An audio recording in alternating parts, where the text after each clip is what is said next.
Halo Bolaman ya, ketemu lagi kita di acara Sorot Piala Dunia 2018 bersama Tabloid Bola. Balik lagi nih, wiwit lagi nih. Wah, Asik. iya. Empat, Jangan bosan bolamannya. empat episode kita ya. Kita akan membahas apa nih, Wit? Review ya.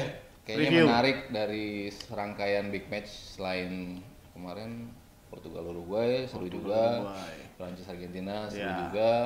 Tapi yang partai yang dikirain nggak seru, Kroasia Denmark seru juga ternyata Seru kan. juga, iya. Full of tactics ya. Betul. Permainannya betul-betul tactical di tengah. Kedua pelatih luar biasa. Nah, sekarang kita akan bahas Kolombia lawan Inggris, Wit. Kolombia Inggris. Ini partai terakhir babak 16 besar ya. Football is coming home katanya. Wit. Iya, ini Inggris kayaknya jumawa banget nih habis ngalahin Tunisia sama Panama nih bolamannya. Memang sih menangnya terutama lawan Panama ya, meyakinkan banget. Kemudian kayaknya nih tim yang sekarang nih fluid banget lah.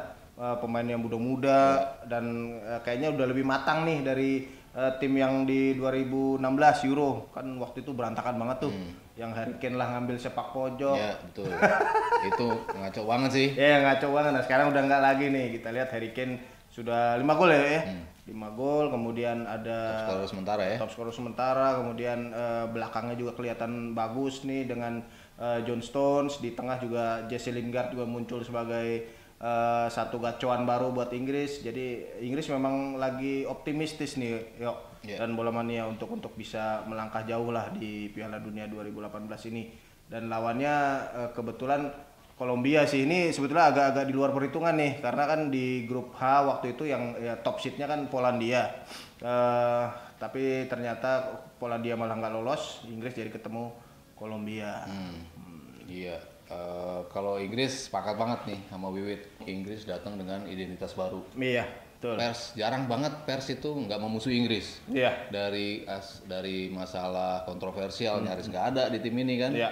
Nggak ada bintang-bintang kayak dulu Beckham lah sebelum turnamen bikin apa segala macam gitu. Nggak ada nih di tim ini, bersih. Kalau ada kontroversi pun mungkin tato Raheem Sterling kan itu doang. Iya, Cuman iya. langsung dikelirin gitu dan beres, semua mendukung. Semua penduduk Inggris jatuh cinta pada tim ini gitu. Karena nggak ada pemain-pemain, nggak kental dengan pemain MU, nggak kental dengan pemain Liverpool yang banyak musuhnya kan sebetulnya sesama mereka sendiri gitu. Ini kan banyaknya pemain City ya, jarang lah di musim, mungkin dibikin iri tapi nggak musuh. Tottenham. Nah, mungkin ini yang buat Inggris berbeda dalam artian tim ini punya identitas baru dengan gaya bermain. Iya. Selama ini kan dia punya bintang-bintang bagus-bagus tuh, Lampard, Gerrard, Beckham, tapi mereka nggak bisa tampil as a team. Iya. Mereka punya ingredients tapi mereka nggak bisa diramu menjadi sebuah tim yang bagus. Ketika masuk lapangan bingung mau ngapain, mau nyerang ini tapi nggak jelas bawa apa. Nah ini di bawah Southgate, walaupun orang bilang awalnya Southgate punya nggak sih ini strategi ini orang, ternyata ini orang jenius banget gitu dengan dulu jadi back, salah satu back tangguh Inggris.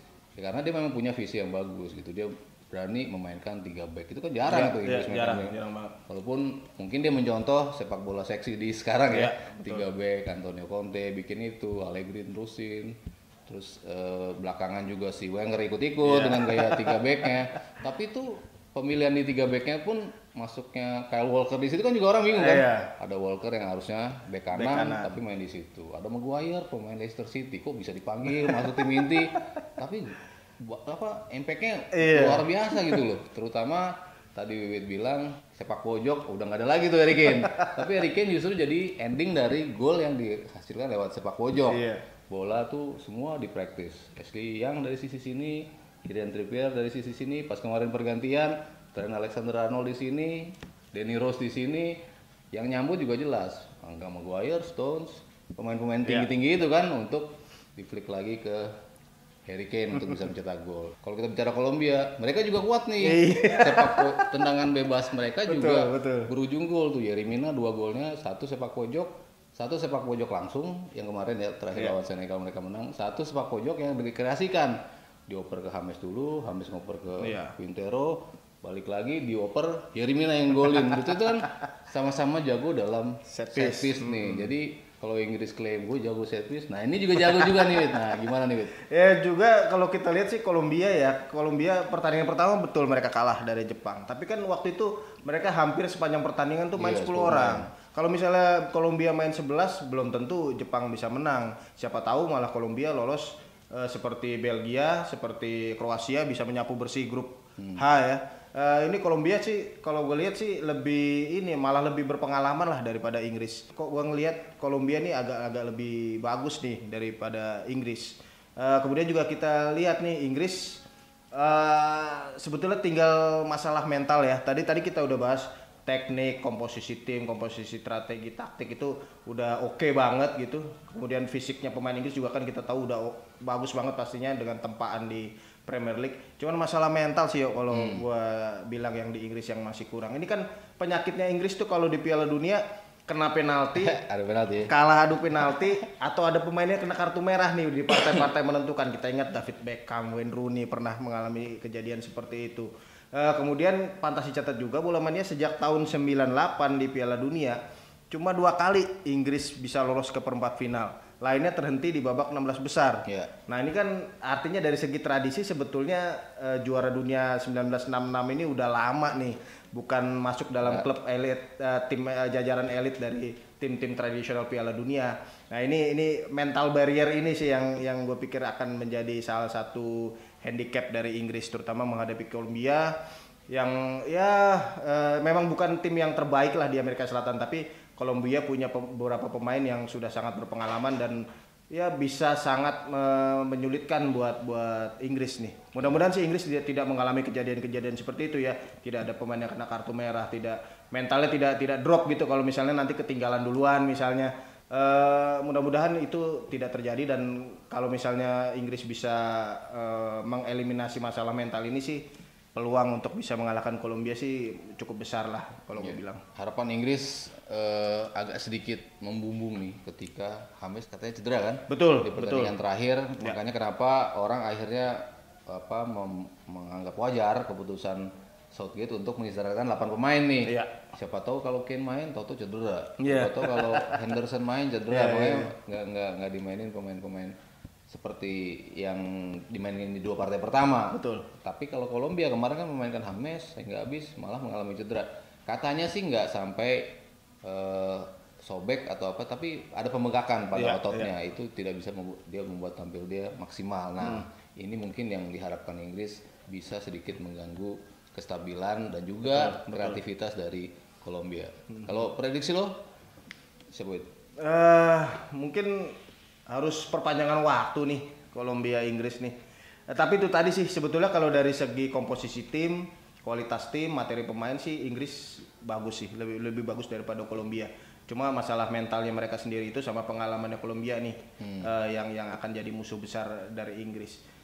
Cuma menariknya kalau menurut gue setelah mereka apabila bisa melewati Kolombia malah lebih gampang nih karena mereka setelah Kolombia mungkin ketemu Swedia atau Swiss ya. Memang Swedia memang cukup berat lah, tapi rasanya sih kok dibandingkan dengan Kolombia nih Swedia masih bisa lah diatasi dengan Inggris dengan gaya mainnya mereka ya.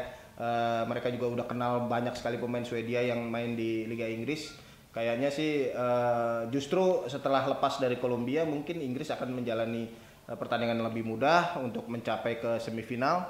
Di semifinal mungkin akan bertemu Kroasia atau Rusia. Ini juga ya Kroasia jadi PR sih kalau ketemu Kroasia, tapi ya itu tadi rasanya dengan kualitas tim yang pemain yang mereka punyai bisa lah untuk main habis-habisan dan mungkin butuh keberuntungan juga bisa lolos ke final. Iya. Berarti sepakat nih Inggris yang lolos nih. Ya, kelihatannya Inggris yang lolos. Jadi kalau ngeliat bagan besarnya tadi, Inggris lolos di perempat finalnya Swedia apa Swiss? Swedia kayaknya sih. Swedia, Inggris lagi nih lolos. Inggris di atas, Kroasia sama Rusia. Inggris Kroasia. Inggris kayaknya. Inggris, oke. Inggris sampai final di sini. Nah, dari sana Wit, Uruguay Prancis, wah berat ini susah banget nih karena sama-sama top lah, tapi Prancis lah kali tipis-tipis. Prancis. Saya Uruguay kali. Uruguay. Susah ditebak memang bola mania. Uruguay di bawahnya Brasil, Belgia. Nah ini mungkin final juga nih, final dalam tanda kutip nih. Aduh susah itu. Tapi coba Belgia lah. Belgia. Waduh. Kalau saya kayaknya Brasil nih. Jadi Brasil, Uruguay, Brasil final ketemu Inggris. Brasil Finalnya Inggris Brasil. Seru Inggris banget. Brasil seru banget pasti itu. Kalau Inggris juara pasti sombong banget orang Inggris. Iya. Tapi Brasil juga gitu kalau Iya. udah gak kekejar 6 nanti kali. 6 trofi. Ah, Inggris aja deh kalau gitu deh. Kalau misalnya Brasil ketemu Inggris, biar senang lah main-main Inggris. Wes. Kesian udah lama di bawah. Ya udah kita tunggu gimana hasilnya. Nanti Inggris melawan Kolombia dulu. Untuk itu kita udah dulu, Wit. Siap. Thank you banget udah mampir Tunggu lagi. lagi nanti ya, Tabloid sorot-sorot Bola. berikutnya ya. Pasti akan banyak acara-acara lagi. Jangan lupa like dan subscribe YouTube channel Tabloid Bola dan sampai sini dulu.